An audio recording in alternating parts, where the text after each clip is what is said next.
अभी तक हमने 3 अध्याय पढ़ लिए हैं और हम चौथे अध्याय पर हैं।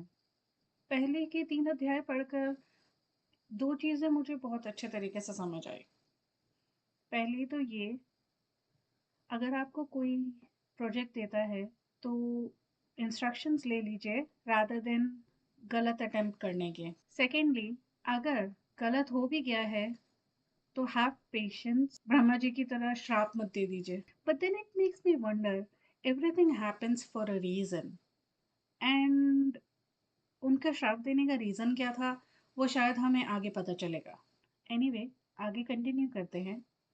तो ब्रह्मा जी कामदेव से बोल रहे हैं कि हे कामदेव, तुम इस सहचारिणी के साथ शोभायमान हो रहे हो तथा यह भी तुम्हारे जैसे पति को प्राप्त कर अत्यधिक शोभा को प्राप्त कर रही है।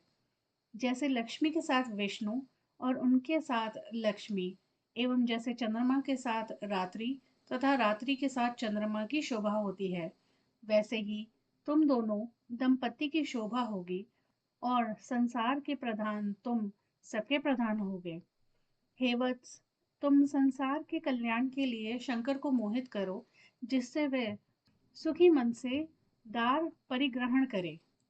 भगवान शंकर निर्जन वन प्रदेश में, पर्वतों पर, नदी तटों पर, जहाँ जहाँ जाए वहाँ वहाँ तुम इस रति के साथ जाकर स्त्री विमुख नित्यात्मा भगवान शंकर को मोहित करो। तुम्हारे अतिरिक्त कोई अन्य नहीं है जो इन शिव को मोहित कर सके। हे कामदेव, शंकर के सानुराग हो जाने पर तुम्हारे भी शाप की शांति हो जाएगी। इस प्रकार तुम अपना ही कल्याण करो।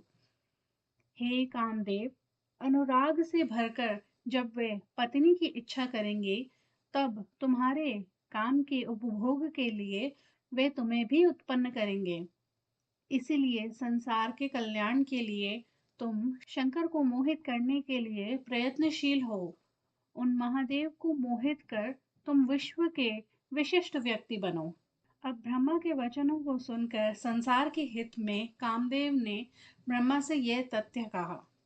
कामदेव बोले, हे विभु, मैं आपके वचनों के अनुसार भगवान शंकर को मोहित करूंगा, किंतु इस दृष्टि से स्त्रियां मेरा महान अस्त्र है। अतः हे प्रभु, आप पहले उनके लिए किसी स्त्री की सृष्टि करिए।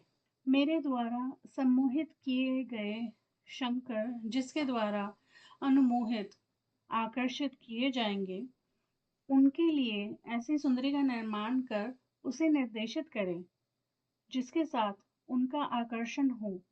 ऐसी किसी स्त्री को मैं नहीं देख पा रहा हूँ। हे धाता, आपको इस समय जो करने योग्य उपाय हो वह करिए। इस प्रकार कामदेव द्वारा कहे जाने पर ब्रह्मा सम्मोहिनी स्त्री की सृष्टि करनी चाहिए ऐसा चिंता करने लगे।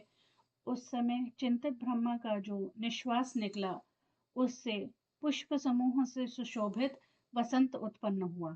आगे वसंत रूप का वर्णन है। जानने के लिए जुड़े रहिए अगले एपिसोड में।